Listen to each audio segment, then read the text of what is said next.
is market overviews, all pointing to something pretty fascinating happening with Kulfi in India. Yeah, it really looks like a transformation. Right. So our goal here is really to dig into this material, pull out the key bits, and explore what one source actually calls a sweet revolution. A sweet revolution. I like that. It seems fitting because what we're seeing isn't just, the Kulfi we all know. It's this blend tradition, but also health trends, new formats. And totally new ways it's getting to people. Exactly. And the sources give us some really compelling examples. Like, we can look at this new venture, Chillfi. Yeah, Chillfi. And see what the big players like Hocco are up to.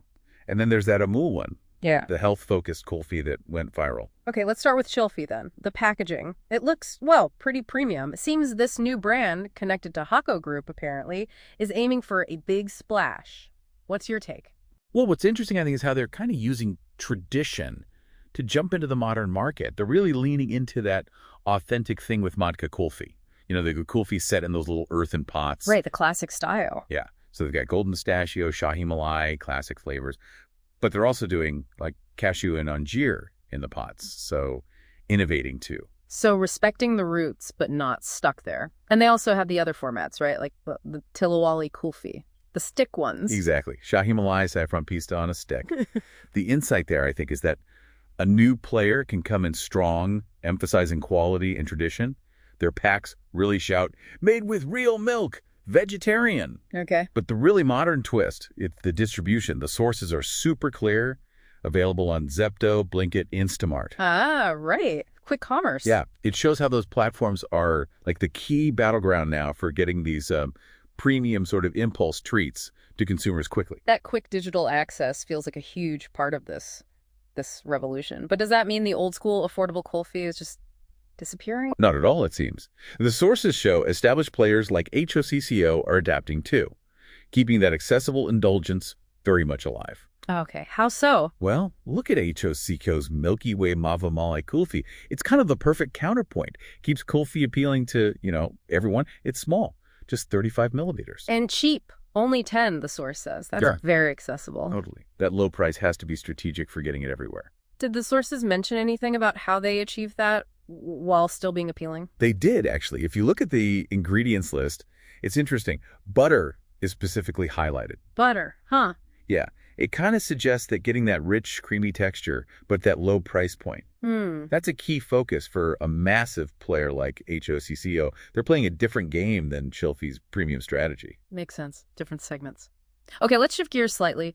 The sources also really highlight this demand for health benefits creeping into frozen desserts. Oh, absolutely. And Amul's viral protein Kulfi seems like the perfect example hitting Kulfi specifically. It really is. The mango protein Kulfi, described as going viral, a super hit. Wow. It just underlined how much consumers are looking for things that feel indulgent, but also have some kind of health halo, like added protein. Kulfi certainly positioning itself not just as a treat, but maybe almost functional. Interesting angle. And just like Chillfi, Amul's using digital for this trendy product too. The source says specifically, only online at Blinkit. What does that exclusivity tell us? Well, it really highlights how e-commerce, especially that quick commerce layer, isn't just another channel anymore. It can be the main launch pad or even the only one for these innovative or buzzworthy products. Yeah. It lets brands, test things out, build hype, target specific groups who are already on those apps. Maybe skipping the hassle of traditional retail, at least initially. So pulling it all together, what's the big picture here? This deep dive seems to show a market that's really skillfully balancing its deep traditions with what modern consumers want. Definitely. We've seen Chillfi using tradition for a premium digital first play. We've got Hocco keeping things accessible with smart formulation and pricing. Right. Mass market appeal. And then Amul showing innovation driven by health trends, launched exclusively online. Yeah. Kulfi isn't just this static traditional thing anymore. It's adapting fast.